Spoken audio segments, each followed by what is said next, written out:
नमस्कार प्यारे भक्तों। आज मैं आपके सामने कार्तिक मातम का 8वां अध्याय कहती हूँ।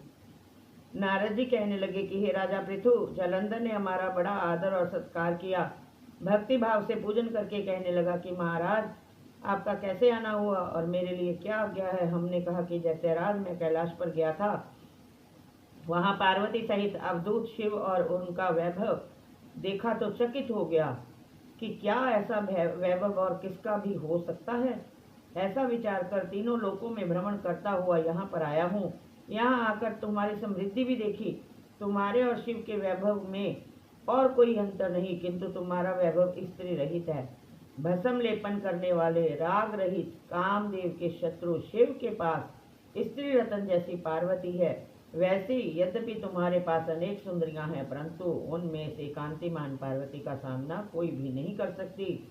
अतः तुम्हारा यह वैभव स्त्री रहित देखकर यही निश्चित हुआ है कि शिव के समान वैभवशाली इस समय त्रिलोक में कोई नहीं, क्योंकि उनके पास पार्वती जैसी ऐसी स्त्री है जिसको देखकर ब्रह्मा जी ने अनेक अप्सराएं रची, परंतु एक भी पार्वती जी की समता को नहीं पहुंच सकी।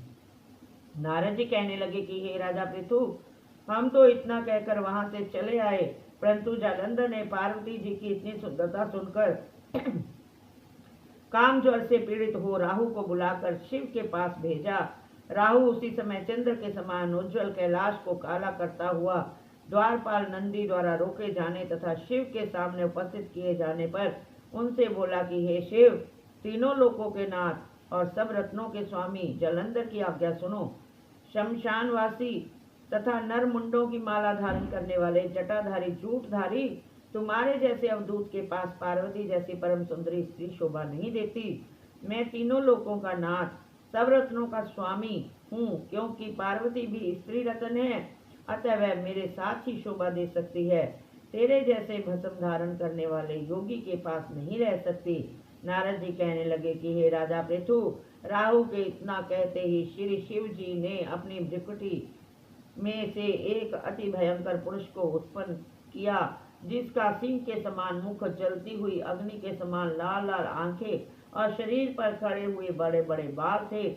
उत्पन्न होते ही जब वह राहु को खाने के लिए आगे बढ़ा तो राहु भयभीत होकर कहने लगा कि हे शिव, मैं ब्राह्मण हूँ और दूत भी, अतः तुम मुझको मत मारो। ऐसा कहने पर शिव ने राहु को पकड़कर आकाश में फेंक दिया।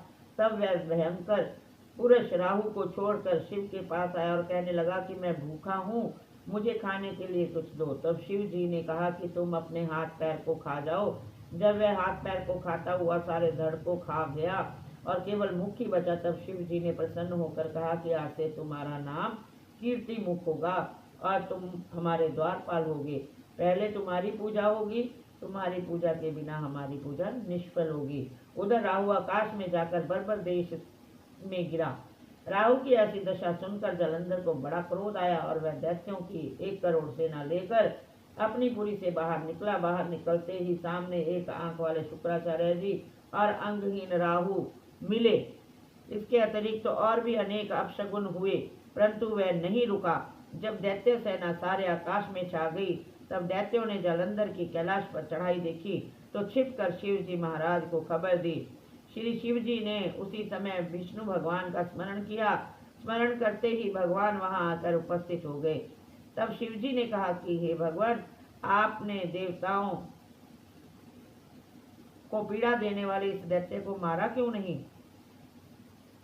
इतना ही नहीं, आप वहां जाकर उनके घर में विराजमान क्यों हो गए? तब विष्णु जी कहने लगे, यह आपके अंश से उत्पन्न हुआ है और लक्ष्मी जी का भाई है, इस कारण हमने इसको नहीं मारा, यह आपके हाथ से ही मारा जाएगा। तब शिव जी बोले कि यह तेजस्वी दैत्य हमसे ऐसे नहीं मारा जाएगा, आप सब इसको मारने के लिए अपना अपना तेज दीजिए। तब विष्णु सहित सब देवताओं ने अपना अपना तेज दिया। इसके बाद शिव जी ने उस तेज को इकट्ठा करके ज्वालामाली सुदर्शन चक्र बनाया और एक वज्र बनाकर जलंधर से युद्ध करने को तैयार हुए। शिव जी के भूत गणों की सेना में समस्त देवगण भी आकर सम्मिलित हो गए। उधर कैलाश के निकट जालंधर अपनी सेना लेकर आ पहुंचा। इधर कीर्ति मुख, नंदी आदि सब गण और देव सेना ने भी मैदान में आग डटी। तब जालंधर और देवताओं में ऐसा घोर संग्राम हुआ जिससे सारा विश्व कंपायमान हो उठा। युद्ध में जितने भी दैत्य मारे जाते उन सबको दैत्य गुरु शुक्राचार्य जी अपनी संजीवनी विद्या से जीवित कर देते। यह देखकर भूतादि गण भागकर शिव जी के पास आए और उनको संपूर्ण वृत्तांत जाकर सुनाया। तब शिव जी ने अपने मुख से एक महाभयंकर तालजंगा, जिसका मुख पर्वत की कंदरा के समान था, एक कन्या उत्पन्न की। वह कन्या दैत्यों को खाती हुई शुक्राचार्य को उठाकर एकदम अलोप हो गई। तब दैत्यों को शिवगण की बुरी तरह से मारने लगे। गणों की इस मार को से घबराकर दैत्य सेना भागने लगी। दैत्य सेना को इस प्रकार भागते हुए देखकर जलंधर के सेनापति शुंभ और निशुंभ तथा कालनेमी आगे आए। इनको देखकर दैत्यों ने अनेक प्रकार के देवसेना पर प्रहार किए, जिससे देवसेना मार खाकर भागने लगी। तब गणेश और शुंभ का महाघोर संग्राम हुआ। इस बार अपनी सेना को भागती हुई देखकर जलंधर स्वयं रण क्षेत्र में आया। देवसेना की ओर से वीरभद्र अनेक प्रकार के प्रहार जलंधर पर करता रहा। तब जलंधर ने क्रोध में आकर अपना परिघ उस पर दे मारा और उसने रथ की पताका काट दी।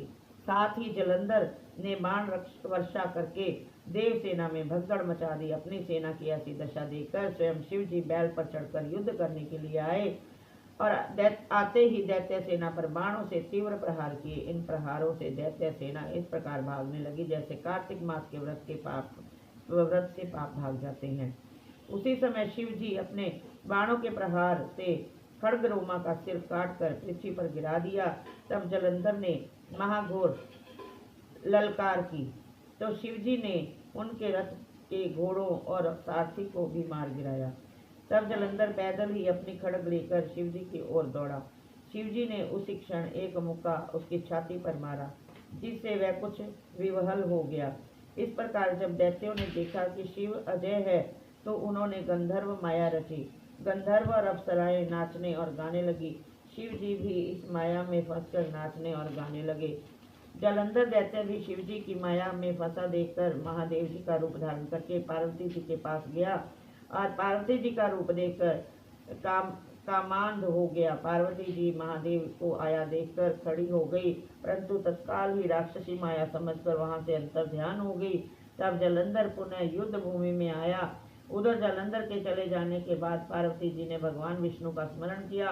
तब भगवान विष्णु ने वहां उपस्थित होकर पार्वती जी को आश्वासन दिया। भगवान विष्णु ने सोचा कि जलंधर ने स्वयं अपनी मृत्यु का रास्ता बता दिया है। यह दुष्ट वृंदा के पतिव्रत धर्म के कारण ही मृत्यु को प्राप्त नहीं होता। अतः देवताओं के कार्य तथा भक्तों की रक्षा करने के लिए हमको भी वृंदा के धर्म को भंग करने का घोर कर्म करना पड़ेगा। ऐसा करने से ही इस दुष्ट की मृत्यु होगी। इतनी ही देर में शिव जी भी राक्षसी माया से मुक्त होकर जलंधर को आया देखकर उसके साथ युद्ध करने को उद्यत हुए और उस पर अनेकानेक बाणों से प्रहार किए। इसी श्री अष्टम अध्याय संपूर्ण।